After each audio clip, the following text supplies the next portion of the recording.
ఇండస్ట్రీలో సమంత అనే పేరు వినపడగానే జనాలు ఏ రేంజ్లో రియాక్ట్ అవుతూ ఉంటారో మనకు తెలిసిందే.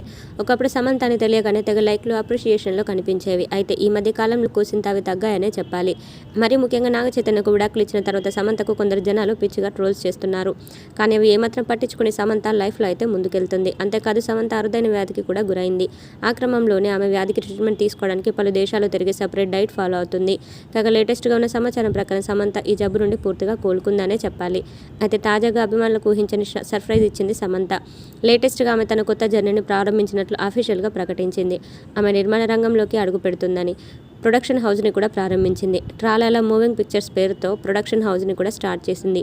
ఈ విషయాన్ని అఫీషియల్గా ప్రకటించింది. అయితే సమంత మయోసైటిస్ వ్యాధి నుంచి కోలుకున్నాక ఏ సినిమాకైనా సైన్ చేస్తూ అభిమానులను సర్ప్రైజ్ ఇస్తుంది అని అనుకుందామని ఇలా కొత్త ప్రొడక్షన్ హౌస్ పెట్టి అభిమానులకు ఊహించని షాక్ ఇచ్చిందని, అంటే ఇకపై సమంత హీరోయిన్గా సినిమాలు చేయాలని అనుకోవడం లేదు అనేగా అంటూ కొందరు ఆమె నిర్ణయాన్ని ద్వందార్థంలో చూస్తున్నారు. మరికొందరు సమంత ఇచ్చిన షాక్ అదిరిపోయిందంటూ కామెంట్స్ చేస్తున్నారు. మరికొందరు ఏకంగా అమ్మ దినమ్మ సమంతకి ఇన్ని తెలివితేటలు ఉన్నాయా, బ్యాక్గ్రౌండ్లో బాగానే స్కెచ్ వేసిందిగా అంటూ కామెంట్స్ చేస్తున్నారు.